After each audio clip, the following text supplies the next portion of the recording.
चुनावी मैदान में उतरे हैं। यहां 11 फरवरी को जो वोटिंग हुई थी लगभग 66% मतदान इधर पर हुआ था और रुझानों से समझ में आने लगे हैं कि हवा किस तरफ जा रही है। तो ये देखिए तस्वीर जगदलपुर में कौन कौन आमने सामने है इसे देखिए। और रायपुर में मीनल चौबे और दीप्ति दुबे जिसका जिक्र अभी हम कर रहे थे, रायपुर सीट का जिक्र कर रहे थे। अब इसके अलावा दो प्रमुख चेहरे और हम आपको दिखाते हैं अगली सीट का भी। लेकिन फिलहाल रायपुर में देखिए दो महिलाएं, कोरबा में संजू देवी राजपूत और उषा तिवारी, ये दो महिलाएं आमने सामने। और बीजेपी से संजू देवी है तो कांग्रेस से उषा तिवारी प्रत्याशी चुनी गई थी। कोरबा की ये दो महिला कैंडिडेट्स की तस्वीर हम आपको दिखा रहे हैं। जगदलपुर में संजय पांडे वर्सेस मलकीत सिंह गैदू कांग्रेस के पीछे चल रहे हैं अभी मलकीत और आगे चल रहे हैं संजय पांडे।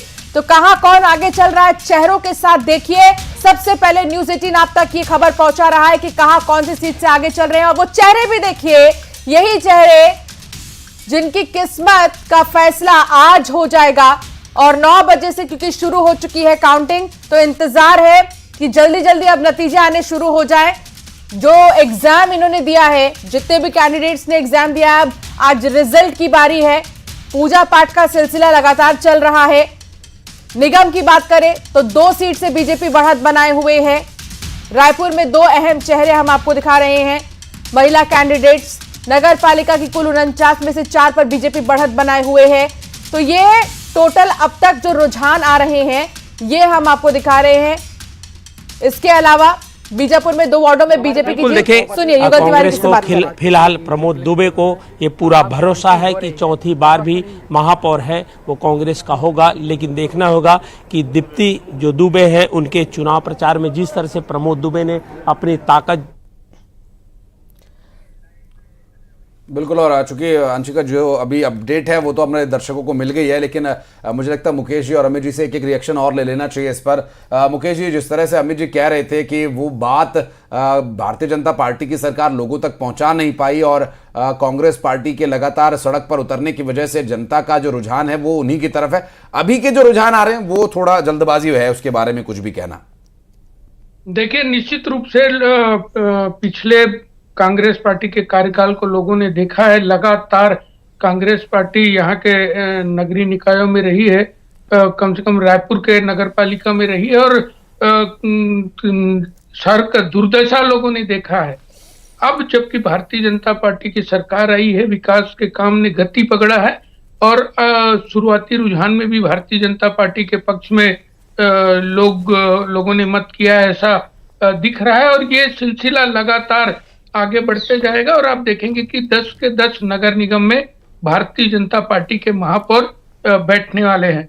चूंकि सरकार बनी, भारतीय जनता पार्टी की जीत हुई, उसके बाद हमने जो गारंटी दिया था कि महिलाओं को सशक्त करने के लिए महतारी वंदन हो, चाहे किसानों को 3100 रुपये में धान खरीदी का मामला हो, प्रधानमंत्री आवास के माध्यम से गरीबों को आवास पहुंचाने का काम हो, आयुष्मान भारत के माध्यम से लोगों का स्वास्थ्य के ऊपर में ध्यान देना हो, तो इस प्रकार की योजनाएं जो गरीबों तक, अंतिम पंक्ति के अंतिम व्यक्ति की भी चिंता भारतीय जनता पार्टी की सरकार करती आई है। और यही कारण है कि 5 साल के अंदर में कांग्रेस को यहाँ से सरकार से हटा दिया और भारतीय जनता पार्टी की सरकार विधानसभा में भी आई है और नगरीय निकाय में भी रुझानों से स्पष्ट हो रहा है कि भारतीय जनता पार्टी के ऊपर में लोगों ने विश्वास जताया है। और ये आंकड़े रुझानों में मुकेश जी कांग्रेस 1 सीट से बढ़त बनाए हुए है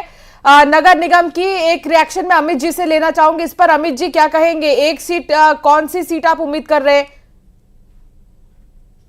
सबसे पहले तो मैं अपने सम्मानित बड़े भाई जिन्होंने अपने वर्जन में एक बात कही थी कि इनके पास कैंडिडेट नहीं है और इन्होंने एक गृहिणी को उतार दिया, मैं एज अ लॉयर भी इनसे पूछना चाहता हूं कि भारत के संविधान की कौन से अनुच्छेद में ये लिखा है कि गृहिणी चुनाव नहीं लड़ सकती? मेरा इसमें घोर आपत्ति है। पहले ही परिवारवाद के आरोप कांग्रेस पर लगाती रही है बीजेपी। उन्होंने गृहिणी के साथ साथ ये भी कहा कि कांग्रेस के नेता की पत्नी को उतारा गया है। जी, मैं उस पे ही आ रहा हूँ। जी मुकेश जी सुनिए आ रहे हैं, सुनिए मुकेश जी, अमित जी रिएक्शन दे रहे हैं, सुन लीजिए। राधिका खेड़ा का मामला हो, सुनिए मुकेश जी, सुनिए खेड़ा का मामला हो, सुष्मिता देव का मामला हो, मुकेश जी देखा सुनिए है ना, लोगों- सुनिए, आ रहे हैं। महिलाओं के प्रति कांग्रेस पार्टी का भाव ठीक है कैसा मुकेश जी, होता एक है, सेकेंड, ये आपने स्पष्ट बोला हुआ है। अमित जी को बोल लेने दीजिए। अमित जी आप बोलिए प्लीज। अमित जी देखिए, लगातार मेरे सम्मानित बड़े भाई कह रहे थे, मेरी उसमें घोर आपत्ति थी। और मैं आपको बताना चाहता हूं कि अगर बीजेपी के लिस्ट निकालेंगे तो कितने लोगों को परिवारवाद में उन्होंने टिकट दिया है। रायपुर की मेयर जो है, निश्चित तौर पे हमारी बड़ी बहन है, जो कैंडिडेट है भाजपा की, वो किसकी धर्मपत्नी है मैं उस पर नहीं जाना चाहता, क्योंकि मुझे लगता है कि किसी की भी एबिलिटी पे उस पर चुनाव पार्टी टिकट देती है, चाहे वो कांग्रेस से हो चाहे भाजपा से हो, और निर्णय उसका हम जनता की अदालत में है। और लोकतंत्र में यही तो खूबसूरती है, and this is the beauty of our democracy, कि जनता लोकतंत्र में जो होती है वो जनता ही सर्वोपरि होती है। और हम अब जनता की अदालत में हैं, और मुझे पूर्ण विश्वास है कि जनता का प्यार और आशीर्वाद चौथी बार भी रायपुर नगर निगम में कांग्रेस के कैंडिडेट को मिलेगा। लेकिन मैं फिर आपके माध्यम से कह दूं, क्योंकि विधानसभा चुनाव में आशीष जी आपको ध्यान होगा, सारी मीडिया, सारे एग्जिट पोल ये कहते थे कि कांग्रेस की सरकार रिपीट हो रही है, लेकिन दुर्भाग्यवश वो नहीं हो पाया। तो मैं उसी को कोट करके कह रहा हूं, जैसे उस समय लोगों को विश्वास नहीं था कि कांग्रेस नहीं जा रही है, और आज तक बीजेपी के लोगों को विश्वास नहीं हुआ, जैसे हमको विश्वास नहीं होता कि आज तक हमारी सरकार कैसे चले गई इतना अच्छा काम करने के बावजूद, वैसे बीजेपी के लोगों को आशीष जी आज तक विश्वास नहीं होता कि इनकी सरकार कैसे आ गई। ठीक है मुकेश जी, एक रिएक्शन। देखिए, निश्चित रूप से भारतीय जनता पार्टी के ऊपर में विश्वास पहले भी छत्तीसगढ़ की जनता का रहा है और आगे भी रहेगा। 5 साल देख लिया इन्होंने कांग्रेस पार्टी को। छत्तीसगढ़ की जनता ने देखा है कि कैसा भी एक भी विकास की कोई योजना जिसका क्रियान्वयन आया हो, हुआ हो, परिणाम आए हो, ये एक भी ऐसा योजना बताने के लिए नहीं है। लोगों का विश्वास भारतीय जनता पार्टी के ऊपर में पहले भी था, अभी भी है और आगे भी रहने वाला है। जब विकास की बात होती है तो छत्तीसगढ़ के अंदर में चाहे कहीं भी विकास हो, वो भारतीय जनता पार्टी से जुड़ा हुआ है, भारतीय जनता पार्टी के सरकार से जुड़ा हुआ है। और अभी भी वो नगर निगम को यदि सुधारने की बात हो, तो नगरीय क्षेत्र के अंदर में विकास को आगे बढ़ाने की बात हो, तो लोगों का विश्वास भारतीय जनता पार्टी के ऊपर में है। चाहे फिर वो रायपुर नगर निगम हो, दुर्ग नगर निगम हो, रायगढ़ नगर निगम हो, सारे नगर निगमों में भारतीय जनता पार्टी के कार्यों के प्रति लोगों का विश्वास है और आगे भी रहने वाला है। और जीत का सिलसिला शुरू हो गया है। आपके आंकड़े बता रहे हैं कि लगातार भारतीय जनता पार्टी के पक्ष में रुझान आ रहे हैं और निर्णय भी भारतीय जनता पार्टी के पक्ष में आने वाले हैं। ठीक है अमित जी, जो तैयारी स्टूडेंट की होती है एग्जाम में, उसके नंबर्स बताते हैं कि कितनी उसकी तैयारी थी। ठीक है, आप लोगों को नंबर्स नहीं मिले विधानसभा चुनाव में या लोकसभा चुनाव में, लेकिन तैयारी तो आप लोगों ने भी की थी, लेकिन वो डिलीवर नहीं हो पाई। इस बात को लेकर बार बार प्रश्न उठता है श्रीवास्तव जी। ध्यान होगा कि हमने बहुत अच्छी तैयारी करी थी, और इनकी 15 सालों की सरकार को हमने 15 साल बेमिसाल 14 सीटों में भी लाके छोड़ा है। इस प्रदेश की जनता ने वो भी देखा है। और लगातार देखिए, तैयारी तो हम लगातार सतत करते रहते हैं, 365 दिन करते रहते हैं।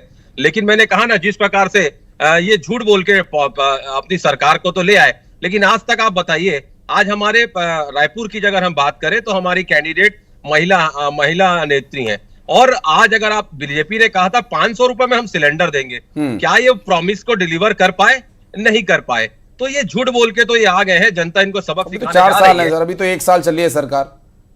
देखिए, अब अगर आप आखिरी में, अच्छा मैं उल्टा आता हूं, अब इन्होंने कहा था कि जिस प्रकार से आशीष जी इन्होंने कहा था, इनका घोषणा पत्र का नाम था मोदी जी की गारंटी, और इस बार है अटल विश्वास पत्र। मतलब छत्तीसगढ़ में क्या इनके अपने ही नेताओं पे इनको भरोसा नहीं है? ये कभी मोदी जी की गारंटी ले आते हैं, फिर उसे किनारे करके अटल विश्वास पत्र ले आते हैं। और उस समय भी मोदी जी की गारंटी पे इन्होंने जितने वादे किए थे, चाहे इनका 4 बार का अगर घोषणा पत्र में देख लूं, तो जिस प्रकार से इन्होंने कहा था और एक भी वादे इन्होंने डिलीवर नहीं किए। मुझे लगता है जनता सारी चीजों को समझती है कि कौन सही कह रहा है, कौन डिलीवर कर रहा है, और अपना निर्णय उसी आधार पे देती है। लेकिन लगातार अगर मैं 5 वादे भी अगर गिराऊंगा, चाहे लोकसभा की, आपने विधानसभा की बात करी हो, क्या बुलेट ट्रेन आ गई? क्या गंगा सफाई हो गई? क्या 2 करोड़ लोगों को हर साल रोजगार मिल गया?